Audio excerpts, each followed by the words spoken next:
Bismillahirrahmanirrahim. Assalamualaikum warahmatullahi wabarakatuh. Nama saya Cikgu Ain. Okey, pada hari ini kita akan belajar mengenai subjek sains. Okey, pembelajaran pada hari ini adalah secara maya. Jom kita belajar. Okey, hari ini kita akan belajar mengenai sebatian karbon. Okey, apa itu sebatian karbon? Kita akan belajar pada muka surat yang kedua. Okey. Sebatian karbon ialah sebatian yang mengandungi unsur karbon di dalamnya. Okey, unsur karbon di dalamnya yang terdiri daripada dua, iaitu sebatian karbon organik dan sebatian karbon tak organik. Kita tengok satu persatu. Yang pertama adalah sebatian karbon organik. Apa itu sebatian karbon organik? Iaitu dia berasal daripada benda hidup. Dia berasal daripada benda hidup. Contohnya apa? Kulit kerang, minyak sawit, cengkerang telur ayam, kanji dan sebagainya. Okey, dia mempunyai unsur hidrogen dicampurkan dengan oksigen, tetapi dia tidak mempunyai unsur logam dan dia larut dalam petrol dan juga alkohol. Seterusnya, sebatian organik dia menjadi hangus dan hitam apabila dibakar. Ini bermaksud sebatian karbon organik ini dia mudah terbakar. Okey, kita tengok yang kedua, iaitu sebatian karbon tak organik. Sebatian karbon tak organik ini dia berasal daripada benda yang bukan hidup. Sebagai contoh apa? Karbon dioksida, kalsium karbonat, zinc hidrogen karbonat dan lain-lain. Dia mempunyai unsur hidrogen dan oksigen tetapi tidak mempunyai unsur logam. Berlain dengan organik. Kalau organik dia tidak mempunyai unsur logam. Yang tak organik dia mempunyai unsur logam, di mana dia boleh larut dalam air, asid dan juga alkali. Okey, sebatian organik tidak menjadi hangus dan hitam apabila dipanaskan. Ini bermaksud karbon tak organik, sebatian karbon tak organik ini tidak mudah terbakar. Okey, kita tengok pada muka surat yang seterusnya. Kita akan belajar mengenai hidrokarbon. Okey, apa itu hidrokarbon? Hidrokarbon merupakan sebatian organik. Okey, tadi kita belajar apa sebatian organik. Sebatian organik yang terdiri daripada hidrogen dan juga karbon, iaitu hidrogen dan juga karbon, iaitu menjadinya hidrokarbon. Hidrokarbon. Okey, nampak tak sini kalau kita tutup hidrokarbon. Okey. Contoh yang diberikan adalah petroleum, gas dan arang batu. Okey, petroleum, gas dan arang batu. Okey, petroleum gas asli dan arang batu. Petroleum terdiri daripada tumbuhan dan haiwan laut yang tertimbun di dasar laut berjuta-juta tahun dahulu. Gas asli pula itu apa? Iaitu yang terperangkap antara petroleum dan batuan tidak terlap dalam tanah. Seterusnya adalah arang batu daripada tumbuhan yang di kawasan paya yang tertimbun di bawah tanah berjuta-juta tahun dahulu. Okey. Hidrokarbon ini pada satu hari nanti dia akan habis. Itu bermakna hidrokarbon ini tidak boleh diperbaharui. Okey, sebagai contoh, jika petroleum ini habis pada satu hari nanti, maka apa gantian yang kita boleh gunakan? Mungkin gantian yang boleh digunakan seperti solar yang digunakan untuk kereta. Mungkin kita boleh gunakan gantian solar itulah untuk menggantikan petroleum. Okey, kita tengok pada muka surat yang seterusnya, iaitu alkohol dan kesannya terhadap kesihatan.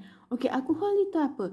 Alkohol ini kalau kita tahu, dia terdiri daripada contoh wine, beer, itu adalah terdiri daripada alkohol. Okey, dia merupakan sebatian karbon organik. Okey, alkohol ni terdiri daripada karbon organik. Tadi karbon organik itu apa? Iaitu yang punya unsur karbon dan juga hidrogen. Maka di dalam alkohol ini ditambah dengan oksigen. Terhasilnya alkohol. Okey, dia mempunyai nama yang berakhir dengan ol. Okey, kita nak tahu apa itu yang berakhir dengan ol. Contohnya seperti apa? Metanol, etanol, butanol dan lain-lain. Okey, selain contohnya kita boleh berikan apa? Contohnya macam propanol. Itu boleh dikategorikan sebagai alkohol. Okey, seterusnya kita akan tengok muka surat yang kelima, iaitu cara bagaimana menghasilkan alkohol. Okey, kita tengok yang pertama, iaitu melalui proses penapaian menggunakan yeast. Okey, penapaian. Proses penapaian ialah proses yang menukarkan karbohidrat kepada etanol. Okey. Maksudnya penukaran pada karbohidrat kepada etanol, di mana proses ini melibatkan pembebasan gas. Okey. Tadi kan kita tahu penapaian tu menggunakan yeast. Apa itu yeast? Yeast adalah sejenis mikroorganisma yang bertindak terhadap makanan yang berkanji atau makanan yang mengandungi glukosa. Yeast tu contohnya macam yang ibu kita buat roti, maka dia menggunakan untuk bagi kita punya dough roti itu kembang. Itu salah satu yeast yang digunakan lah. Okey, enzim di dalam yeast yang terdapat pada yeast tu dinamakan sebagai enzim Zymes yang menukarkan glukosa kepada etanol dan gas karbon dioksida. Okey, kita tengok dia punya formula di sini, di mana glukosa dicampurkan dengan yeast, dia akan menghasilkan etanol dan juga karbon dioksida. Glukosa ni apa dia? Glukosa ni seperti apa? Seperti gula. Gula tu terdiri daripada apa contohnya? Macam anggur, apple, beras. Itu sebagai glukosa yang menghasilkan gula yang dicampur dengan yeast untuk menghasilkan etanol dan juga karbon dioksida. Okey, selepas proses ini, kita nak tahu macam mana etanol yang terhasil. Kita nak tulinkan melalui proses penapaian penyulingan. Kita nak dapatkan etanol yang tulen. Macam mana? Iaitu yang glukosa ni berlakunya proses penapaian yeast akan menghasilkan etanol. Lepas tu dia akan melakukan proses penyulingan dan dia akan mendapatkan etanol yang tulen. Okey, seterusnya kita tengok ciri-ciri alkohol. Okey, di sini ada beberapa ciri. Yang pertama adalah sejenis cahaya yang tidak berwarna. Maksudnya dia tidak berwarna. Selepas itu dia mempunyai bau yang tajam, takat lebur dan takat didih yang rendah, menjadi masam apabila terdedah dengan udara. Dia terdedah dengan udara sebab apa? Dia tambah dengan oksigen udara ni. Lepas tu dia mudah terbakar dengan nyalaan biru tanpa jelaga. Dia kata mudah terbakar. Macam mana mudah terbakar? Iaitu terbakar dalam oksigen yang berlebihan untuk menghasilkan karbon dioksida dan air. Okey, kita tengok formula ni. Alkohol bila dicampur dengan air, dia akan menjadi apa? Karbon dioksida campur dengan air. Ini adalah dia punya kesan macam mana dia nak terbakar ni, nak menghasilkan dia ni. Okey.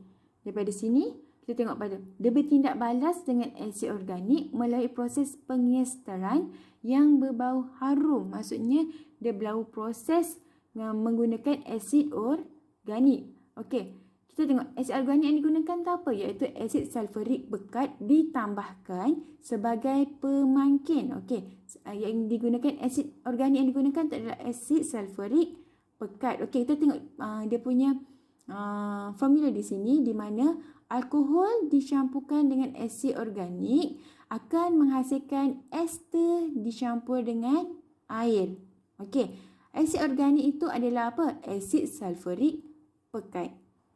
Maksud dia akan menghasilkan ester dan air. Seterusnya kita nak tengok kegunaan alkohol pada masa kini lah. Kita tengok bahan api.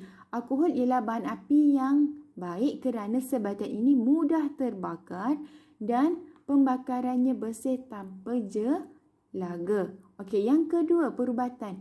Alkohol digunakan sebagai pelarut untuk ubat, contohnya ubat batuk dan sebagai antiseptik untuk membasmi kuman. Okey, perubatan. Segala ubat, setengah ubat di dalam perubatan dia mengandungi alkohol bagi melegakan sakit-sakit yang tertentu. Okey, pelarut ni. Pelarut ni adalah alkohol yang digunakan sebagai pelarut dalam industri kerana sifatnya yang mudah larut dalam air dan bahan organik. Selain itu, dia minuman beralkohol. Alkohol digunakan untuk membuat pelbagai minuman keras seperti bir, whisky dan sebagainya. Selain itu, kosmetik juga menggunakan alkohol. Kosmetik juga. Okey, kita nak tahu apa betul kosmetik yang digunakan. Alkohol digunakan sebagai pelarut untuk barang kosmetik seperti minyak wangi. Minyak wangi juga mengandungi alkohol. Sebab tu kita kena pilih minyak wangi kandungan alkoholnya terlampau tinggi ataupun terlampau rendah. Sebab tu kita kena beli, kita akan tanya ada alkohol ke ataupun tidak. Lepas tu lotion, gincu dan sebagainya. Okey, kita tengok pada muka surat seterusnya, iaitu kesan ketagihan alkohol. Okey, alkohol ini boleh buatkan kita ketagih. Kita tengok apa kesan dia. Okey, kesan alkohol ni terhadap otak, iaitu terhadap cerebrum, iaitu dia akan menjejaskan pemikiran dan juga dia. Kalau macam terhadap cerebellum, dia akan menjejaskan keseimbangan badan. Lepas tu kita tengok pada kesan alkohol terhadap sistem saraf dan organ badan. Organ badan kita juga menjadi efek terhadap ketagihan alkohol ini. Contohnya seperti apa? Terhadap hati. Hati ini akan menjadi rosak, dia akan menjadi keras, iaitu yang menyebabkan sirosis hati. Seterusnya adalah terhadap perut. Okey. Perut pula ni macam mana? Iaitu apabila alkohol ini diminum secara berlebihan, dia akan menghakis permukaan dalam perut dan menyebabkan gastrik. Permukaan perut tu akan terhakis sikit demi sikit, maka dia akan menyebabkan gastrik. Lepas tu terhadap jantung. Macam mana terhadap jantung ni? Iaitu dia akan meningkatkan kadar denyupan jantung. Okey, sistem saraf. Sistem saraf ni macam mana? Iaitu dia melambatkan pemindahan impuls saraf. Okey, yang juga dia melambatkan gerak balas peminum terhadap rangsangan. Okey, kita tengok pada kesan terhadap keluarga. Apa yang akan berlaku kalau ketagihan terlampau pada alkohol ni? Iaitu yang pertama, keruntuhan rumah tangga, iaitu akan berlakunya mungkin perceraian atau disebabkan apa? Sebabkan terlampau minum alkohol terlalu banyak. Okey, iaitu berlaku pergaduhan. Mungkin tanpa disedari telah berlaku pergaduhan antara ahli keluarga disebabkan alkohol yang berlebihan yang diminum ini yang membuatkan diri dia tidak terkawal. Lepas tu penderaan ahli keluarga. Ya, bila dah berlaku pergaduhan, mungkin dia akan berlakunya penderaan ahli keluarga.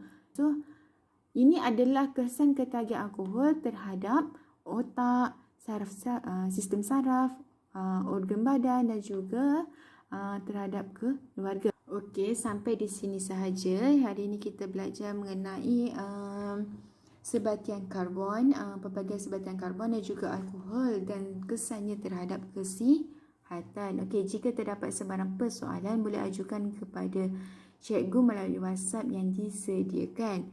Okey, terima kasih. Wabillahi taufiq wa hidayah. Wassalamualaikum warahmatullahi wabarakatuh.